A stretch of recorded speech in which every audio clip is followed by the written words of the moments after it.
Hey everyone, it's Richard Metal Fan here, bringing you guys an old school album review. And today we're going to be looking into this album's 20th anniversary, and it's from one of the best debut albums, especially in the early 2000s, around the whole new metal era and stuff. And as you can see below the title, today we're going to be looking into LD50 by Mudvayne. This is the band's debut album, released on August 22nd in the year 2000 through Epic Records.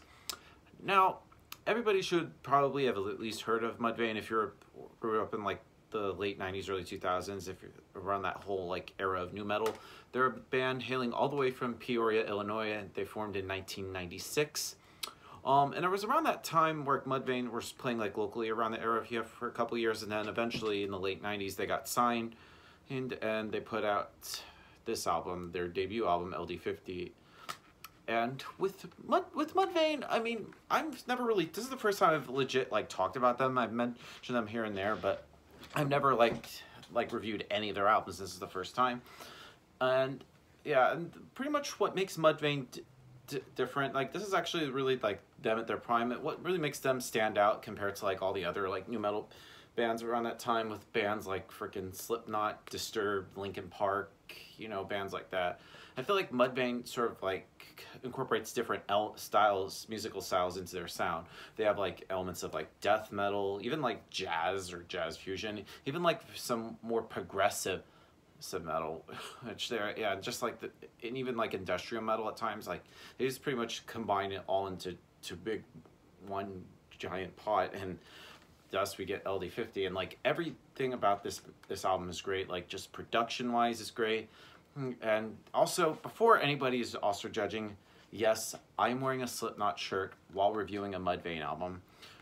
Yeah, I like Slipknot, I like Mudvayne, well, mostly this album and a couple of their albums after that. And I know and I really don't want to have to see any fucking comment wars saying Slipknot's better than Mudvayne or vice versa. Just no.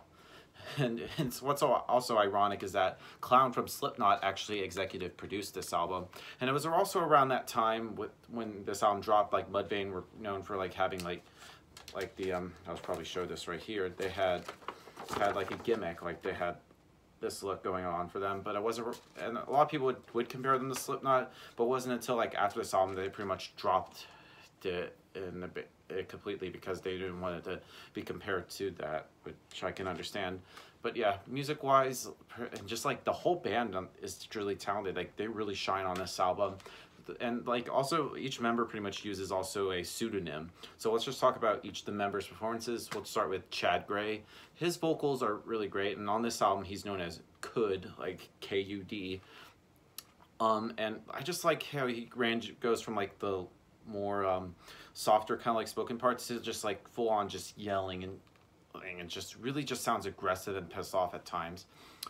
Guitar wise, Greg Tribbett, or is he known as Gerg, his guitar playing and just the riffs are just, I don't know, I just love the guitar work on this album is insanely great, and just the tone is great. And the bass wise, Ryan Martini, then known as Rhino, R-Y-Y-K-N-O-W. I feel in my opinion, Ryan Martini is one of the most underrated bassists in metal, or just in general. Just he just is insanely good. He just does the whole slap bass and stuff, and just some insane bass playing, and just the tone is just really great. Well, it's definitely heard well in the mix. And drumming wise, Mac McDonough, or as he's known as Spag, his drumming is just really just goes well. He pretty much keeps a beat, and just insane drumming that he just does on this album is just fucking perfect. So yeah, and I pretty much rambled on for about 4 minutes, so let's just dive into this album track by track. Now, starting things off with is the little intro called Monolith, which is an interlude of sorts, which features a little bit of fuzziness and a monologue sort of about human evolution and stuff, and it pretty much what draws us into the first single from this album, being Dig, which is the most popular song for this band. Is just a straightforward song with just some really heavy guitar and bass, and the bass really just carries the song. This is pretty much where want to just address the elephant in the room, being of course the infamous Berber deng memes, which were popular in my probably about a year ago. And but the song itself is pretty great, has some pretty good lyrics, and just has some great vocal work from Chad, and it's just a fun listen to. And then we get into Internal Primates Forever, which is a very complex song, which goes for about 4 minutes long. And just like the opening part, which Chad just screams jump, will just get anybody up and just head banging, and just some really great riffs. And just another great song. Moving on to -1, which is one of my favorite songs on here, and it starts off slow with some clean guitars and just some clean singing through the verses, and just Ryan's bass playing just really shows on this track. I can feel like lyrically it kind of sounds depressing and negative, pretty much hence the title, -1. Moving on to Death Blooms, and this song, well, starting it off is just straightforward heavy riffing, followed by some harmonics, and the verses are really great as well, and the bass really shines, especially in like the verses. And then Chad sort of like uses like his more mellowy kind of like vocals in the verses, and then the bridge is just nerve-wracking thing, and Chad just delivers a hell of a scream right here.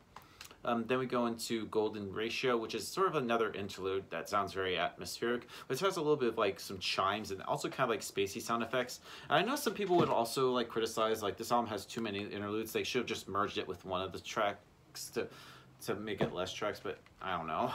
But for some reason it pretty much works. I love how it pretty much flows into each of them for the most part. And moving on to the next song on the album, which is called Cradle, which opens up with some quiet guitar playing, and then it just goes into just some heaviness with Chad just screaming and Ryan just hammering furiously on the bass, and then it quiets down just as fast, and then the bass emerges in around 1.5 minutes and it just let loose a great riff, and the chorus is pretty much one of the album's best, and I don't know.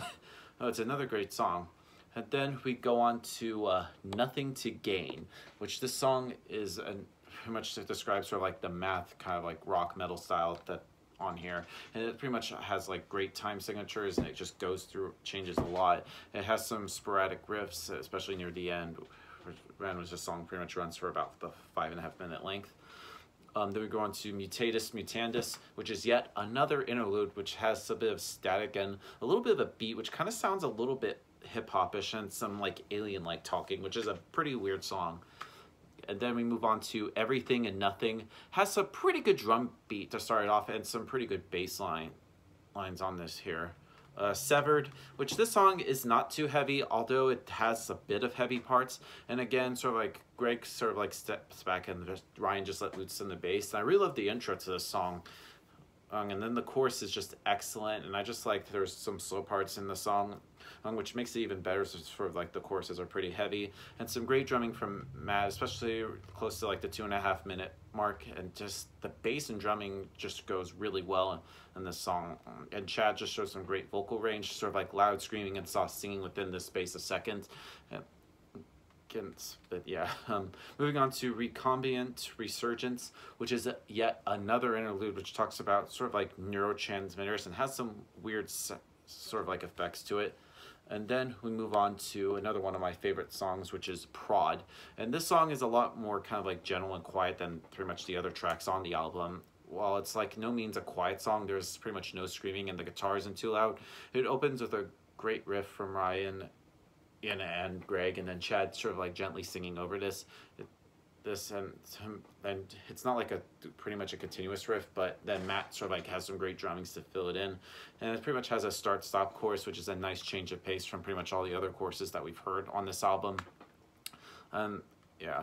Moving on to Pharmacopia, the song sort of like opens up with some whiny guitar and just some furious riffs interspersed by Ryan, and pretty much, in my opinion, the heaviest song on the CD. And there's a ton of screaming and very loud instrumentals, and the verses have like some really loud instrumentals, but I feel like the vocals are a bit quiet. Yeah, and the choruses are very loud, and I especially love around a little over the 2 minute mark, there's a great bass riff, and it's pretty straightforward. Moving on to Under My Skin, which just blasts off with just Chad just screaming in a fast guitar riff, and the chorus has some weird guitar and with an effect over here, and I especially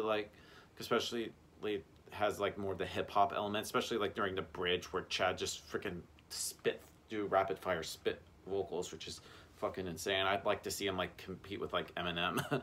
And then we go into No Forever, which this song is really, really complex. Probably the longest song on here. It's about 7 minutes long. Just so many riffs, different parts, and it really just takes you on a journey. And the chorus is pretty much the best on here. And the breakdown, especially during the bridge, is very unique when I first heard it. And the last bit of the chorus just blows you away, especially when Chad's just screaming no forever, and it gives me boost bumps. And then the album closes with Lethal Dosage, which is just another interlude with sort of fading static, and then this classic album comes to a close. Now overall, LD50 by Mudvayne is a pretty damn good album, a great damn good album, probably a great start to a good career. So if I had to give this album a score, I'm probably going to give LD50 by Mudvayne a solid 10 out of 10. It's pretty much up there. It's one of the best albums to come out in the year 2000. So yeah, that's my review of the album, guys. Let me know in the comments what you guys think about the album, and I'll see you all in the next video. And as always, keep it metal.